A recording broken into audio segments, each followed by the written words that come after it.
So today we got a question from John, who is a 40-year-old white belt, and he sends in a message saying that his mind is learning faster than his body can keep up. He says that his mind just drinks up the techniques, just absorbs all the techniques and teachings that he's been learning, but he says that when it comes down to actually use this stuff, his body can't keep up. And so if you understand what's going on with John, basically when he's watching techniques, learning the moves, his body or his mind just absorbs it. He knows the names of the positions, knows how to do them, can regurgitate all of the different instructions, but then when it comes time to actually use the move in live conditions, then his body's just not firing off. And he says that his mind is just way ahead of his body, and he's wondering if I have any advice on how to deal with it. So, brother, thank you for the question. And this is in contrast to what you want to have happen. Now, this is normal. I know in your message you said you're 40 years old and you kind of put emphasis on that age, but what you're experiencing is super, super normal. I mean, it's normal for everyone. Like when people go into jiu-jitsu, a lot of times, I mean, I was guilty of this. I went into jiu-jitsu like knowing the names of the positions, knowing the moves and like all this stuff. But then when, and I thought I had it, I thought I knew it. But then when I came into jiu-jitsu, I realized I didn't, because when I was rolling, everybody was just killing me. Because what we're doing in jiu-jitsu is not about up here. It's more about here. It's the body. What you want to have happen, if you want to be a good grappler, is you want the body to be leading and you want the mind to be following behind.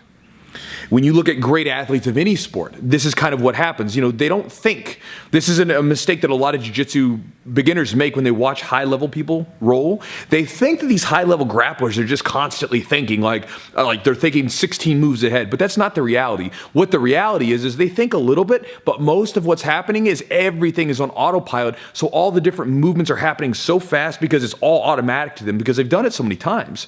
The way that I think about it, John, and the way that you want your jiu-jitsu to be is you want to have a familiar road for your body to travel down. You think of a car. When you drive, I don't know if you have a commute, but like for me, every day that I drive to the gym in the morning, and that drive, man, I feel like I'm not going to do this, but I feel like I could do it with my eyes closed if there were no other cars on the road, because I've done it so many times. When I'm driving down the road, I'm just driving, I'm listening to my audio book or thinking about what I'm going to teach in class, and the braking, the pedaling, and everything is just happening on autopilot because I've done it hundreds and probably thousands and thousands of times.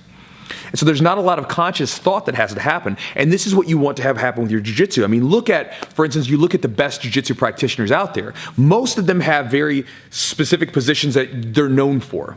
And the reason why they do this is it's just like that familiar road. When you get down into a position that you've been into thousands of times, you start to know all the side roads, and you know the main road, and you know if you've got to take a detour, and if there's a wreck up here, you know how to get around it. You know all the different possibilities of what's going to happen because it's a very familiar road because you've been down it so many times. And so you want to do that same thing for your own game, and what will happen is this will allow your body to catch up. So here's what you do.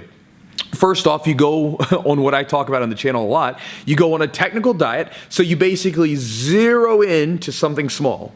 Position, maybe a technique or two, and you try to use those as much as possible over and over and over again during rolling, and you try to hit them or try to use it as much if you get a chance to drill, right? So a great example of this was just this past weekend, at the time of filming this, I competed at the Nogi Pans, and during that competition, I used all the same stuff that I'd been drilling and working on in class for the last month and a half. In fact, when my students were watching the videos of the matches, they were all like commenting, like, "Oh, bro, that was the move you hit on me 2 weeks ago," or "That was the technique you drilled with me the week of the competition." But it was the same stuff that I'd been using in class. And again, that wasn't by accident. When I was leading up to the competition, I was focusing on just a very small number of techniques. And even I do this all the time when I'm trying to focus on any position. I focus on just that area. And what happens is as you use it over and over and over again, you unconsciously get better at the position. You're not thinking about getting better. It's just happening because you're there more often. And then you start to find that your body isn't ahead of your mind. Like for instance, in the competition at the Pans, I did this really slick back take that I've been working on for probably about a year and a half trying to perfect, right? Well, when I hit it, I remember in the competition, I was not thinking about the move. Literally, the guy was moving and I just went for it. My body just reacted because I've done it so many times in the gym, and that I hit the back. By the time I realized mentally that I had done that back roll, I already had the choke sunk in. It was like that quick, and my body was catching, or my mind was catching up. And so that's what you want to have happen, because that's what great athletes do. You look at great athletes, they're not thinking about every little detail. So much of this stuff is just automatic, and they maybe make small adjustments, but a lot of it's happening too fast for them to consciously think about it, right?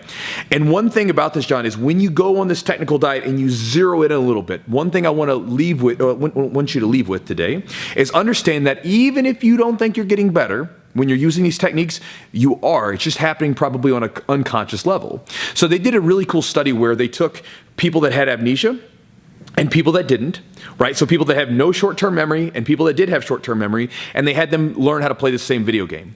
And what they found is even the people with short-term memory were learning how to play that video game at the same level, at the same pace as the people that did. Even though they don't even recall playing the video game, they were getting better with it because they were just doing it. And again, it's happening at the body level, not the memory level. And so with you, when you do this, John, again, pick out some techniques, couple techniques, maybe a specific position, whatever you want.